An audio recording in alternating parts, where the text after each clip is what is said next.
Hello, I'm Teacher Robin. Welcome to another live streaming class. If this is your first time to join us, let me explain how the classes work. Today we're going to talk about traditions and food. If you have a question during the class, write your question in the comment section and I'll answer it at the end of the class. I also have a few questions for you at the end of the lesson to check what we've learned today, and you can write your answers in the comment section as well.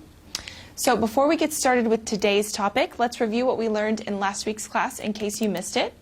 We talked about more advanced grammar point parallel structures. So we learned how to be more fluent in our writing through the use of parallel structures, things like conjunctions, verb coordination, clauses, and lists. So if you missed the class and you want to watch it again, go to the video section of our Facebook page, and there you can find all of our previous classes. You can watch them again as many times as you need to. You can share them on your own Facebook page, or you can tag someone you think might want to watch the class.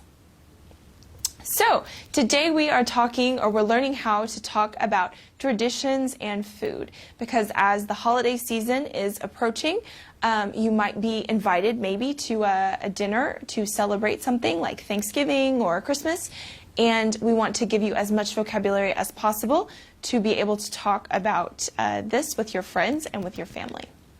Okay, so let's start by looking at some celebration vocabulary.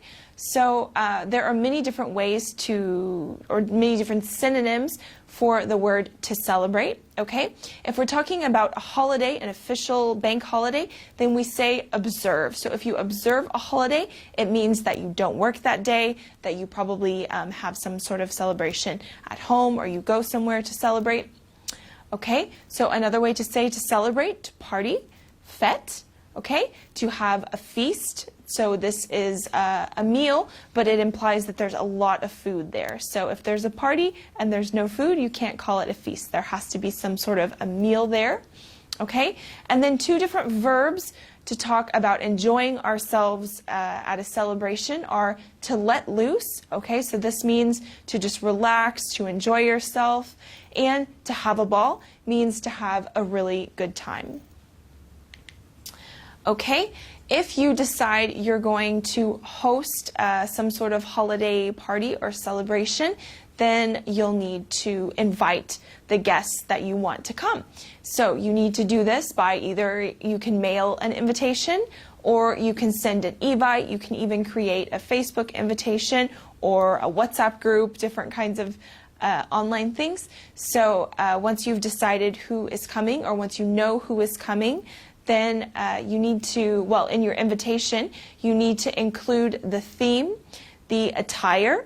So this is what people should wear. If there's a theme, then there's some sort of costume or something special people need to wear. Or if not, you can just say it's formal attire, casual attire, things like that. The menu, so if you're cooking, what you're going to serve, or if you want people to bring something, then you need to let them know that.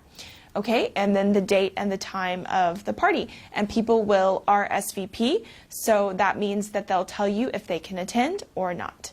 Okay, and then when people actually come to your dinner, to your lunch, your celebration, you want to make sure that you make them feel welcome. So when they arrive, you can take their coat, you can offer them something to drink, you can invite them to sit down, things like that. Okay, I see a few people are joining us already. Vicente, Marwan, and Nadar say hello. Okay, thank you for watching. Now let's move on to traditional food and drink. Okay, so in every culture has their traditional food and drink that they have around holidays. So in English-speaking countries, the most traditional food, let's say for Thanksgiving, for example, is turkey. Okay, plus stuffing, and then a traditional dessert would be something like pumpkin pie or apple pie.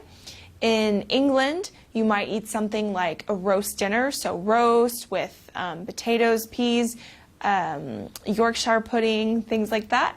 Okay, maybe even corned beef and cabbage you might have at a traditional meal. And then traditional drinks are things like champagne, mulled wine, so that's hot wine with spices and fruit, and eggnog. So this is a mixed alcoholic drink with egg mixed in it. Okay, so these are just some examples of traditional foods. There are so many other ones. Okay, and then other traditions in general. So when you gather together with family and friends, some things that you might do together in addition to eating. So a meal is obviously the most common thing, but maybe you might exchange gifts. So if it's around Christmas time, for example, you might do something called a Secret Santa. So you take someone's name and then you have to find a gift for that person. Or you just figure out who you're going to give your gift to somehow, and you exchange gifts around this time. Something else that's popular to do, maybe you sing together, maybe traditional songs. You might watch a sports event. In the U.S., it's very popular after Thanksgiving to sit down and watch a football game, as there are many football games going on around that time. Or you might even organize a family game together. So you go out to someone's yard or to a field and play a football game with your family. Another thing that's really popular after a meal on Thanksgiving or around Christmas time is to go to the movies, to go to the cinema together. So that's those are some examples of some traditions that families share. Okay. Now let's move on to food vocabulary. So some different verbs when referring to eating. Okay, if someone tells you to dig in, that means you're sitting at the table, you're waiting, but you haven't started eating yet. So if someone says dig in, that means that you can start. Okay, these two verbs here, to chow down and to pig out, this means to eat a lot. So if you eat like a pig, if you pig out, it means that you eat maybe too much. Okay, so this can often happen at meals like Thanksgiving or like Christmas dinner. You might eat a little bit more than you intended to. But if there is food left at the end of the meal, then you can take some with you home to have the next day or throughout the week, and these are called the leftovers. Okay, so if you hope for some leftovers, you ask, can I take the leftovers with me? Then that's a very common thing to do.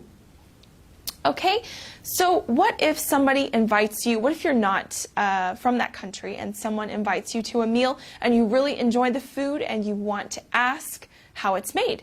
You can say, this stuffing is delicious.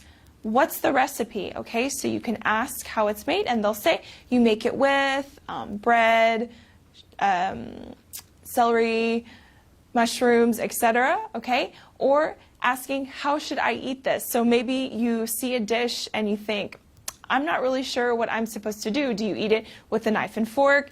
Do you pick it up with your hands? Am I supposed to put gravy on this? Am I supposed to put whipped cream or something else? So don't be afraid to ask the host if you see a food, some sort of dessert or side dish that you've never seen before. Say, how should I eat this?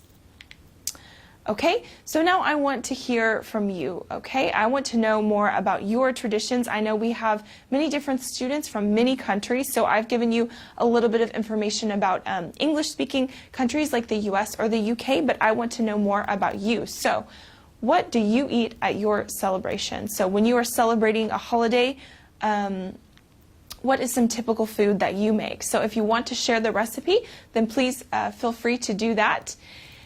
And my second question, have you ever hosted a party? How would you invite someone? I'm hosting a Thanksgiving party, for example, this weekend. So I've invited my friends and we're going to have a traditional meal. So have you ever done something like that? And if you have, tell us how you did it. How did you organize? How did it go? Okay. And finally, what's a special tradition in your family? Okay, so around the holidays, is there something special that you always do together, like going to the movies after your meal or something like that? Please tell me in the comments. Okay, as you're writing, I see a few more people have joined. Patricia, Mido, and Chris say hello, so thanks for watching. Please write your answers in the comments. I want to hear from you. As you're writing your answers, let me tell you more about our course here at ABBA. We have a complete course from beginners to business level, featuring 144 units. Each unit has a short film, a video class explaining the grammar, and then exercises for you to practice all of your skills, reading, writing, listening, and speaking. So it's a complete course. If you want to sign up with us, you can go to our website. There you can register. If you want to try it out, you can start as a free student or do the free trial. And you'll have access to all of the course content, and you'll be assigned a teacher like me who you can write to anytime you have a question.